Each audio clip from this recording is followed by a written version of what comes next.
So good afternoon, everyone. Sarah Jean with the Ontario Hockey League. I hope you're all keeping well, and thank you for joining us for our first OHL player Zoom call. We feel it's important now more than ever to showcase a lighter, personality-driven side of our players and of our league. And with so much uncertainty going on in the world right now, the game of hockey kind of takes a back seat. So this kind of opens the door for us to explore new possibilities and new ways to engage with our players, with our fans, and to tell some stories off the ice. So today we have a player from each team in the Midwest Division, and this is something we're eventually looking to do with every division. But to get started, on the call we have Chad Yetman from the Erie Otters, Nico Daws, goaltender for the Guelph Storm, and inaugural Jim Rutherford Trophy winner as the league's goaltender of the year. Kitchener Rangers Michael Vukojevic, Connor McMichael, forward for the London Knights, and Owen Sound Attack defenseman Mark Woolley. So I think just to start off, we'll go around and we'll kind of chat about how everyone's been doing at home and how everyone's been keeping busy. So how about everyone discusses something they're currently watching on Netflix, something they've been doing to keep in hockey shape, and something else they've been doing to stay busy. So we'll start with you, Chad. Yeah, been watching a lot of Netflix. Kind of running out of shows now. Need some ideas. But Outer Banks is a good one. I know we were talking about that before we started here, but Outer Banks and Mindhunter was a really good one for me. And then staying in shape. I've been rollerblading a lot. It's the closest thing to skating. And just working out every day in my basement, trying to get stronger. That's pretty much it. All right, Nico, how's it going? I'm amazing. I've been watching a lot of Netflix. I watched all of Ozark, and then I'm about halfway done the Michael Jordan documentary. My gym's actually open, so I've been working out there. And then yeah, just playing some yeah, road hockey, whatever I can. I don't know, just get outside. It's nice right now, so yeah, pretty boring. All right, we'll go to you, Michael. Just watching Outer Banks right now. Just kind of binge watched that yesterday. Also watching the Jordan documentary and stay in shape. Just doing what I can at home, working out, rollerblading, going for runs, riding the bike. So doing little things like that to try and keep my body ready and as best I can. Okay, thanks, Michael. Connor, how about you? Yeah, I've been watching Outer Banks as well, and also The Last Dance, Michael Jordan. Those are kind of the two things I've been watching. But like Chad said, I'm kind of running out of ideas here. But for me, I've been rollerblading a lot and working out in my basement, just getting programs sent from my trainer in London and stuff. So it's been good. Cool. And Mark? Yeah, pretty much the same thing for me as the other guys said. I watched the Michael Jordan documentary, Outer Banks, and then I started Game of Thrones. So I'm getting pretty into that. And then staying in shape, just doing the best workouts I can in my garage with the weights that I have, and then I'm rollerblading quite a bit. And then I picked up a job to kind of keep me busy. So on as long as the weather's cooperative, I work pretty much 8 to 5 every day, which is pretty good workout itself. So Awesome. Well, I want to thank all of you for hopping on the call today. I think we'll just jump right into it, and we'll start with you, Connor, and your dominant season. I don't know if you're a guy who focuses too much on numbers and stats, but 102-point season, one of 4 OHL players to reach the 100-point mark, and you did it all in just 52 games. I'm sure that's got to feel like a pretty hefty accomplishment. Yeah, it's pretty cool. Obviously, getting 100 points. It would have been nice to hit 50 goals if the season didn't get canceled, but it's just the way it goes. And we had a really good team this year, and it sucked that the season got canceled because I think we could have gone far in the playoffs, obviously. But yeah, overall, it just sucked the season got canceled. But I had a pretty good year. You guys wrapped up a 92-point season, topped the Western Conference for the second straight year. 45 wins and an especially strong second half, a few impressive win streaks there. Winning is obviously fun, but what else stands out about this season and this group of players that you got to play with? Yeah, we just really had a tight knit group, and we all got along, and we were really close. So I think we had something special in our dressing room.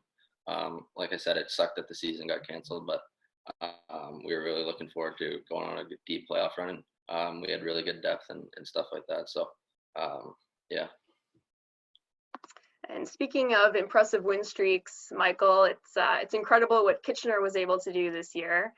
Back in November at the bottom of the Western Conference. Fast forward to January in first place. Obviously, there was a bit of a reset needed there. So talk to me about that reset and what started to go well for you and the team. Yeah, it's kind of crazy what happened. We were dead last, and then like 15 games later, we were in first. And I mean, we didn't really expect it to go like that, but we just kind of, at that point when we reset, we just kind of relaxed, took a deep breath, and regathered ourselves and our team, and realized what our focuses were, and winning game in, game every night. So, I mean, we just started winning games and play together as a team and playing for each other, and things worked out for us. Yeah, I remember speaking with Coach Mike McKenzie around the time in January when you guys were at the top there, and he had mentioned how impressed he was with how much you had elevated your game, not just on the back end, but offensively as well. How do you feel your offensive game has improved, and overall, how happy are you with your season individually? Yeah, we had a good season. We had a lot of players that had big seasons, breaking out years, and I mean, we finished, I think, third in the Western Conference. So, I mean, wasn't as good as we wanted it to be, but I mean, it was good enough for us, considering what happened at the beginning of the year. And I mean, I think when your team starts to win, everyone's game starts to elevate, and they work together and you make each other better. So I think that's what happened in my case, and I mean, I'm sure a lot of the other players on the team elevated their games in the same reason. And speaking of elevating your game, I'm going to throw the same question to you, Chad. You more than doubled last year's goal output with the team leading 43 goals and a career high 74 points. What went well this year, and what are you most proud of? I think I'd probably be most proud of scoring 40 plus goals. I set a mark at the start of the year, and 40 was the number. Obviously, you set goals pretty high, hoping that you're going to reach them, and that was pretty cool to hit that marker. So pretty proud of that. And yeah, I'm not really sure if I can pinpoint one thing that went really well. I think just playing, with my teammates and stuff like that, and learning as much as I can from my coaches and past years, just putting it all together. I think kind of what helped me, have a strong season. Well, London and Kitchener both had very impressive seasons, finishing 1 and 2 in the Midwest. Michael, I had you on Quick Hits a couple weeks ago, and you mentioned that London was your favorite road rink. There's a lot on the line when you guys face each other, especially down the road when you were both gunning for the top of the division. Would you say Connor is one of the tougher divisional opponents to face off against? Yeah, probably. I think you said he had 102 points, and I mean, it's a Century Club. It's pretty tough to do. So, yeah, he was tough to play against every night. I didn't get a hat trick twice against us, and it was tough to play against him for sure. And he's a great player, and I'm looking forward to battling next year too. Mark, as a fellow blue liner, is that something you'd agree with? And who else would you say is the toughest player to play against in the division?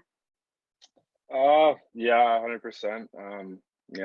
He knows how to put up points, that's for sure. And then I think he was on a line with Foodie too, who can wheel down the ice pretty good. So those guys together were pretty scary coming down on you, I guess you could say. But Morellas was pretty tough to play against on Kitch too. So there's a couple guys, but yeah, the Midwest is such a strong division. I think you could name a bunch of guys that are difficult to play against on any given night. Connor, we'll talk about your stint at the World Juniors for a bit. Obviously a dream come true for you. Sharing that experience with your teammate Liam Foodie must have made that all the more special. And you scored a goal in that gold medal game. If you can just walk me through that play, what was going through your mind, especially considering the team's previous tough loss to Russia in that tournament? Yeah, like you said, it was cool to be there with Liam, and obviously have Dale and a couple other London Knights staff there. It made me feel a lot more comfortable. just on the goal, it got like deflected weirdly, and it was coming towards me. I kind of just tried dodging into bed and it just hit me and went in. So it was kind of a really lucky bounce, but I'm happy it went in. And Rush had a really good team. Obviously, they spanked us the first game, and we were looking for some redemption. So I'm happy we won. Nico, you were on the bench for that game. What was running through your mind? I don't know. I was pretty nervous on the bench. All the guys were excited, and it was a really close game at that point. So yeah, we just we really wanted that gold medal, and you could tell on the bench everybody was standing up all game, and I'm happy we ended up coming home with gold. Well, Nico, when we spoke the other day on the Jim Rutherford announcement call, you were asked about your favorite save of the year, and you mentioned it was 2-on-1 on Foodie and McMichael. Why does that one stick out so much? I think it was right after the World Juniors, so we just finished playing together. So being at London's rink, it's always fun playing there, and being able to shut those two guys down on a 2-on-1. I don't even know if it was 2-on-1 or 2-on-0, but either way, it was fun to make that save. Connor, do you remember that? Yeah, I think I know what he's talking about, but yeah, Nico's a hard goalie to beat, so I couldn't beat him all year, and I finally beat him one time, so it felt good. Nico, we also went into detail the other day about your turnaround season in Guelph. What are some of the biggest lessons you've taken away from just not giving up and really being able to showcase yourself as a proven starter this year? There's a lot of things I took away from the season. I think, obviously it was a good season for, our team, considering, what we had. We were a really young team. So I think the biggest thing for me was just, learning how to be a starting goalie and learning how to keep my body in shape and all those kinds of things. I think it's really going to help me down the line. You and Mark are former teammates in Guelph. I was wondering if you could speak to Mark's work ethic, both on and off the ice. Definitely a hard worker. He's a big boy, he's a strong boy. I definitely miss playing with him. He wasn't the best in practices. I don't think he ever really scored on me, but he tried. But no, Mark's he works really hard, so yeah, I definitely miss that. Well, Mark, it's amazing what you've done with Woolley's Warriors. You raised over $40,000 to help send kids to D camps. What have you got to say about what the response has been like to that? Yeah, it's obviously been pretty outstanding. I think if you were to ask me 6 months ago when I launched it, if I'd be donating $35,000 to Diabetes Canada, I'd probably tell you you're crazy. So yeah, it's been really special to me, and it's something I'm really proud of. But none of it would be possible without the support from the fans in Owen Sound to the management. Everybody involved makes it possible. So yeah, I'm really appreciative of everybody involved. I know it's obviously a cause very near and dear to you, and I know COVID makes it difficult to plan ahead right now, but can you speak to some of the things that you have in the works for next season? Yeah, so for our Woolley's Warriors night next season in November, nothing's really confirmed yet, but we've been in contact over the last couple of weeks about some ideas that we have and just some possibilities. There's definitely some stuff that if we're able to do that would be pretty cool. So and then in the summer I was planning on going to a thing called D-Skate to be a guest speaker and kind of just talk with the younger kids, but unfortunately I don't think those are going to happen, obviously because of COVID. But yeah, there's obviously some things I'm looking forward to in the future as long as we're able to do that. And speaking of next season, you'll be one of the older guys in Owen Sound now. How would you describe yourself as a leader?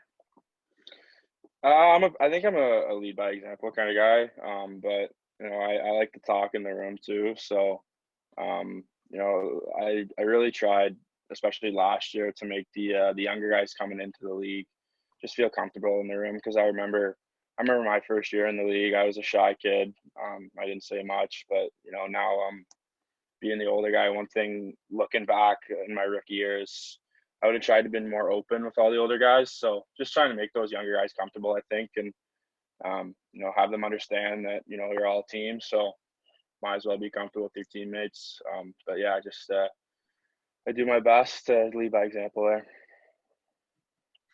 Michael, you'll be one of the older guys in Kitchener with 3 of your most impactful players up front leaving. What kind of leader, how would you describe yourself as a leader? Yeah, I don't think I'm a guy that says too much and, tries to be a motivational coach or anything like that. I just kind of work hard, do my job, and kind of try to set an example for the younger guys coming in. So I try to this year, just guide them a little bit if they have questions and, work hard and show them what it takes to, play in the OHL and play in Kitchener and what it means to be a Ranger. So I think just being like that rather than being a cheerleader in the locker room, I think I just set an example and, hopefully guys follow suit. And while we're talking about leaders, what makes Chad such a difficult player to play against? We'll start with you, Nico.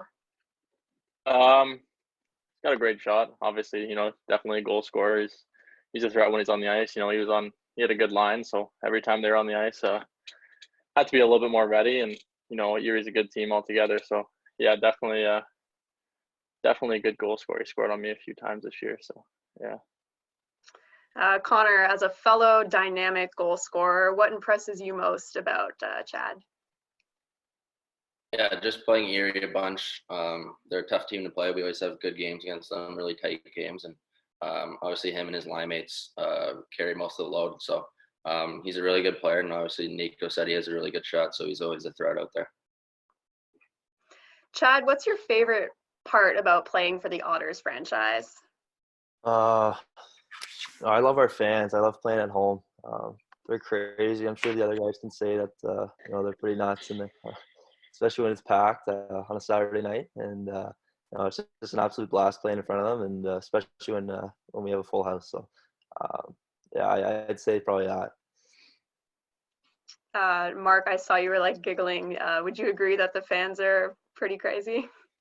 Yeah, I just when he says that, it made me remember back to one of the games we played. I think there was a bunch of kids there from Mercyhurst that were they were giving it to they're sitting all by where we come out onto the ice, and it was a pretty tight game. It felt like a playoff game almost, and I think it ended up being a 1-goal game, so it was pretty tight, and they were heckling us all game. So when we came off the ice, it was they were giving it to us the whole game.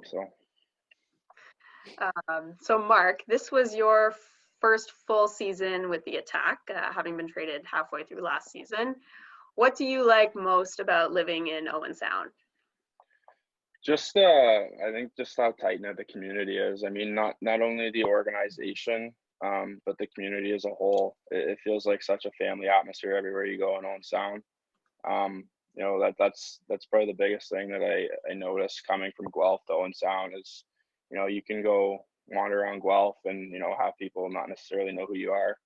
Whereas if you go to Owen Sound, you just walk into Tim Hortons downtown or something like that, and people recognize you. So that's obviously pretty special. And then just how professional the organization is, from the coaching staff to the owners to the management, it's all second to none. So it's awesome there. Awesome. We'll go back to you, Chad. The battle for that last playoff spot was a close one, and the season's abrupt ending meant that you guys finished out the year in that playoff spot. It was a pretty up and down race with the Sioux Greyhounds and the Owen Sound Attack. But talk about what that accomplishment feels like and how impressed you were with the group this season. Yeah, obviously this year we want to make some strides, and we had some injuries, throughout the year and stuff like that. Kind of set us back a little bit, and it was a little bit tough to play without a full lineup. And it was a tight race, like you said, at the end. And the Sioux was on our heels the whole time; they wouldn't leave us alone.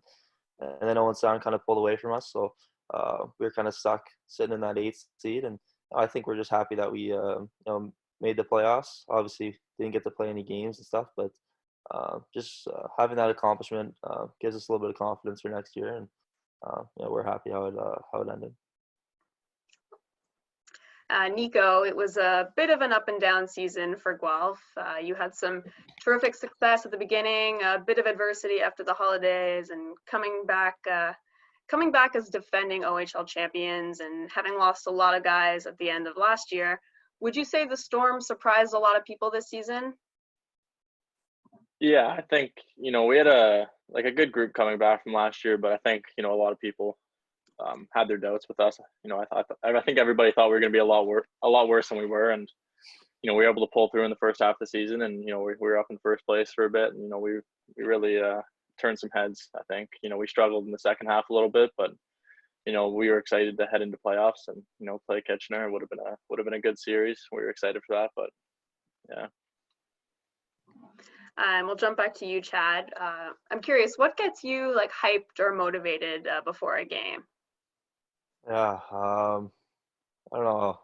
We got a pretty set playlist before games, and guys are up dancing and singing and stuff like that, and just having that little bit of fun before the game kind of gets me going, I think. And the guys are making jokes and things like that, and it's a little bit loose, but I think it's a good thing, and it kind of helps me get excited and ready for the game, and just get rid of the nerves. And we'll go to you, Michael. What sticks out the most about playing the Attack this season? Probably the arena. I mean, I hate going there personally. It's so small and so dark, and I don't know, it's just not my favorite place to play. I'm sure a lot of the guys in this call can agree with me that it's a tough place. Oh yeah.